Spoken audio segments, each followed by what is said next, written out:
Selamat sore anak-anak semua. Apa kabar? Sehat semua ya?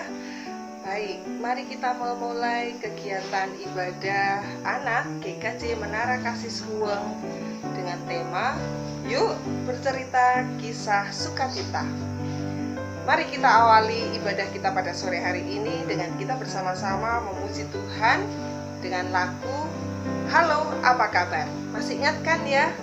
Lagu ini dulu sering kita nyanyikan bersama. Nah, pada kesempatan hari ini anak-anak bisa memuji Tuhan bersama dengan saudara-saudara terkasih yang ada di rumahmu. Bisa bersama dengan mama, papa, atau mungkin dengan kakak, adik, bahkan kakek, nenek, atau siapapun yang ada di rumahmu. Yuk kita bernyanyi bersama. Halo, apa kabar?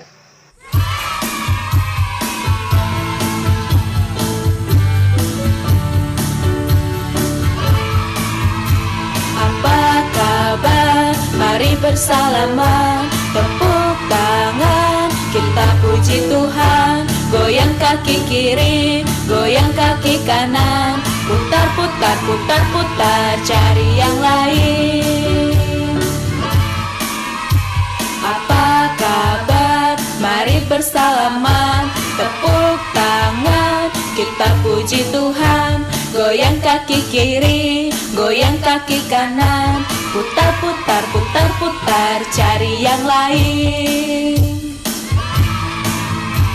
Apa kabar? Mari bersalaman, tepuk tangan, kita puji Tuhan. Goyang kaki kiri, goyang kaki kanan, putar, putar, putar, putar, cari yang lain. Kita sudah memuji Tuhan. Sekarang saatnya kita masuk dalam doa. Kita akan bersama-sama minta penyertaan Tuhan supaya ibadah kita diberkati oleh Tuhan. Mari kita berdoa. Tuhan Yesus, selamat sore. Terima kasih karena Tuhan sudah memberkati kami semua. Saat ini kami akan memulai ibadah anak secara online. Berkati Tuhan supaya kami dapat mengikutinya dengan baik. Tuhan juga berkati peralatan yang akan kami gunakan. Tuhan berkati juga teman-teman yang ada di rumah supaya tetap sehat dan dapat beribadah bersama. Terima kasih Tuhan Yesus. Haleluya. Amin.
Sebelum kita mendengarkan firman Tuhan, mari kita siapkan hati kita berdoa.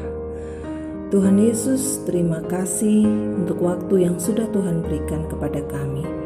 Sekarang kami ingin mendengarkan firman-Mu. Jagai kami, buka hati dan pikiran kami.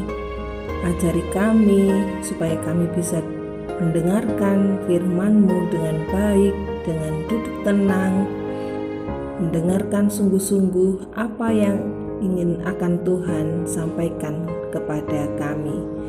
Terima kasih Tuhan Yesus. Amin.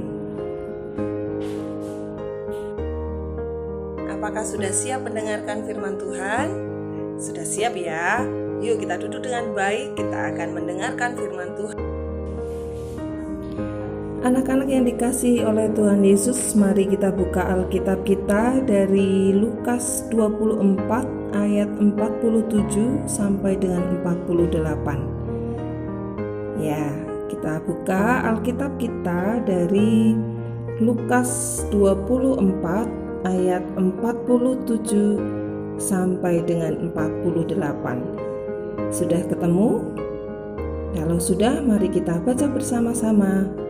Dan lagi dalam namanya berita tentang pertobatan dan pengampunan dosa harus disampaikan kepada segala bangsa, mulai dari Yerusalem. Kamu adalah saksi dari semuanya ini. Demikian firman Tuhan. Nah, yuk kita lihat gambar slide berikutnya. Mari kita lihat gambar ini.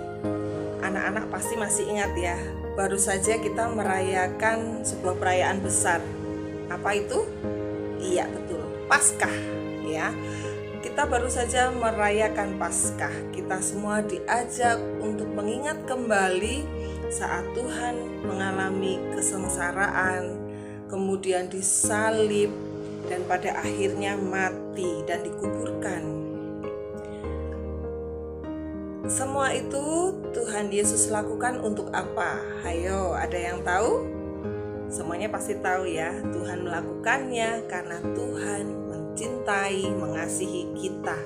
Karena Tuhan ingin menebus dosa setiap manusia, sehingga Dia rela mati untuk menebus kita orang berdosa. Anak-anak, Tuhan Yesus harus mati di kayu salib untuk menebus dosa kita. Tetapi seperti yang dinubuatkan oleh nabi-nabi pada kitab-kitab perjanjian lama yang sudah ditulis di kitab perjanjian lama, pada hari yang ketiga Tuhan Yesus bangkit dari kuburnya. Itu menjadi kabar sukacita bagi kita, bahwa kita punya Allah yang hidup, kita punya Allah yang terus bisa bekerja, Allah yang terus mengasihi kita dan memberkati kita hari ini sampai dengan selama-lamanya. Nah, anak-anak, Tuhan Yesus bangkit pada hari yang ketiga. Lalu, apa yang dilakukan Tuhan Yesus?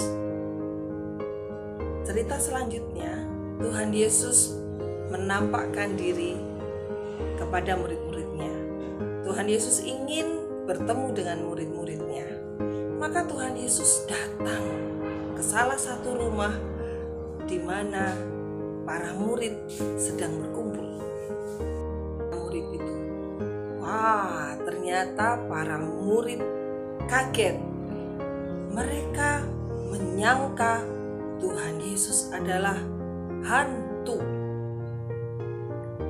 Wah, rupanya para murid ini lupa bahwa Tuhan Yesus pernah bercerita dulu sebelum Tuhan Yesus mengalami sengsara. Tuhan Yesus pernah menyampaikan kepada para murid bahwa Tuhan Yesus akan mati, tetapi pada hari yang ketiga Tuhan Yesus akan bangkit lagi. Dan para murid lupa dengan semua cerita itu. Tapi tenang, Tuhan Yesus punya cara untuk membuat para murid itu kembali percaya. Bagaimana caranya? Kita lihat lagi ya. Nah, cara pertama yang Tuhan Yesus lakukan untuk menunjukkan bahwa Tuhan Yesus itu bukan hantu, tetapi Tuhan Yesus adalah sungguh-sungguh Tuhan yang sudah bangkit. Cara yang pertama adalah Tuhan Yesus menunjukkan luka yang ada di telapak tangan dan kakinya. Luka bekas tusukan paku saat Tuhan Yesus disalib. Tuhan Yesus tunjukkan itu kepada murid-muridnya. Kemudian murid-muridnya mulai bengong. Oh iya ya, sungguh ya, ternyata ada bekas paku di tangan dan di kaki Tuhan Yesus. Melihat itu, Tuhan Yesus masih menunjukkan lagi cara yang kedua supaya murid-murid Tuhan Yesus semakin percaya kepada Tuhan. Cara apakah itu? Nah, cara yang kedua yang Tuhan lakukan saat murid-murid sedang bengong, tapi juga merasa senang. Gimana tuh ya? Bengong tapi senang. Lalu tapi masih ada perasaan ragu-ragu. Tuhan Yesus lakukan cara yang kedua. Tuhan ikut makan bersama dengan para murid. Saat itu Tuhan minta ikan goreng. Ya, siapa yang suka ikan goreng? Hayo ya. Sama seperti Tuhan Yesus minta makan dengan menggunakan ikan goreng. Saat itu Tuhan Yesus menunjukkan bahwa Tuhan itu benar-benar, ini loh aku, ini aku Tuhan, ini aku gurumu yang dulu bersama-sama dengan kamu. Aku sekarang sudah bangkit dan aku bisa makan ikan goreng sekarang bersama dengan para murid. Nah, setelah melihat tanda bukti di kaki, di tangan, melihat Tuhan Yesus makan ikan goreng, disitulah pikiran para murid menjadi terbuka. Para murid menjadi percaya bahwa oh iya benar, ini yang bersama denganku adalah Tuhan Yesus, guruku yang dulu sudah bersama-sama dengan aku, yang sudah mati di salib tetapi bangkit kembali pada hari yang ketiga. Ya, setelah para murid terbuka pikirannya dan percaya bahwa Tuhan Yesus sudah bangkit, Tuhan Yesus menyampaikan perintah kepada murid-muridnya. Perintah apakah itu? Tuhan Yesus ingin murid-murid semua menyampaikan kabar tentang kebangkitan Tuhan Yesus dan menceritakan tentang kasih Tuhan Yesus kepada seluruh orang. Tujuannya apa? Supaya banyak orang percaya kepada Tuhan Yesus. Mereka percaya lalu diselamatkan. Anak-anak yang dikasihi Tuhan Yesus, sama seperti murid-murid tadi, Bu Fetri dan kita semua anak-anak Tuhan juga punya tugas yang sama. Kita punya tugas menceritakan tentang kebangkitan Tuhan, tentang kasih Tuhan kepada orang-orang yang ada di sekeliling kita. Bagaimana caranya? Susah Bu, aku kan masih kecil. Caranya gampang. Satu, kita bisa bercerita tentang kebangkitan Tuhan, tentang kasih Tuhan kepada orang-orang yang ada di sekeliling kita. Kepada siapa? Misalnya kepada orang tua kita ya, kepada mama, papa, kakek, nenek, siapa saja yang ada di sekitarmu. Kemudian yang kedua kepada teman-temanmu. Nah, yang kedua, cara yang kedua yang bisa kita lakukan adalah dengan menceritakan kebaikan Tuhan lewat perbuatan kita, lewat perbuatan anak-anak. Saat di sekolah misalnya, bisa bertemu dengan teman, bisa mengasihi mereka dengan tulus, menolong mereka saat mereka sedang sakit, menghibur ketika teman-temanmu ada yang bersedih hati, mendoakan teman-temanmu yang sedang sakit, atau bahkan mendoakan orang-orang, teman-teman yang sedang menyakiti hati kita. Susah nggak? Susah, tetapi jangan khawatir. Roh Kudus akan terus menolong kita, membimbing kita semuanya untuk melakukan itu semua, untuk menceritakan kebaikan Tuhan, menjadi anak-anak terang bagi sesama kita. Ya, demikian tadi cerita dari Bu Fetri. Mari kita menjadi saksi Kristus dengan kita berani menceritakan tentang kasih Kristus di sekeliling kita, kepada orang-orang di sekeliling kita, baik lewat kata-kata maupun lewat perbuatan. Mari kita menjadi anak-anak yang penuh kasih, anak-anak yang tulus, yang bisa mengasihi orang-orang di sekeliling kita. Terima kasih. Mari kita tutup dengan berdoa. Mari kita berdoa. Tuhan Yesus yang baik, terima kasih karena Engkau sudah memberkati kami semua. Berkati anak-anak kami supaya mereka bisa menjadi saksi-Mu dimanapun mereka berada. Mereka berani menceritakan tentang Tuhan, tentang kasih Tuhan dimanapun mereka berada. Berkati supaya anak-anak ini menjadi anak-anak yang penuh kasih dan bisa melakukan yang terbaik bagi kebesaran dan kemuliaan nama-Mu. Berkati kami Tuhan, berkati anak-anak kami supaya mereka menjadi anak-anak terang. Di dalam nama Tuhan Yesus kami sudah berdoa. Amin. Baik anak-anak, terima kasih untuk waktunya. Mari kita haturkan persembahan kita. Kita ucap syukur atas semua berkat yang Tuhan sudah berikan kepada kita. Kita akan memuji Tuhan, ku beri persembahan.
Tidak terasa kita sudah sampai di penghujung acara ya.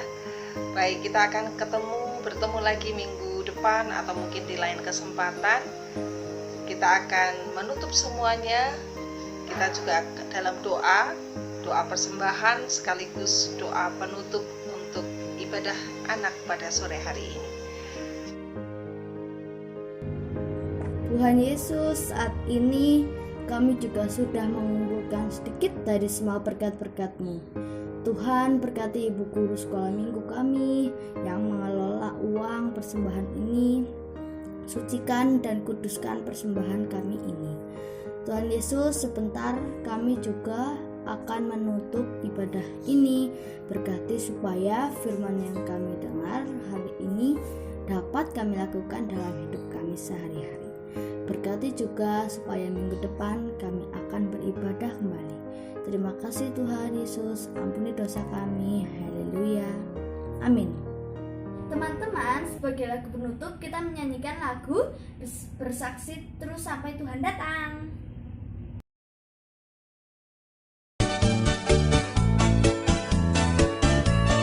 Bersaksi terus sampai Tuhan datang. Bersaksi terus sampai Tuhan datang. Bersaksi, bersaksi, bersaksi, haleluya. Bersaksi terus sampai Tuhan datang. Bersaksi terus sampai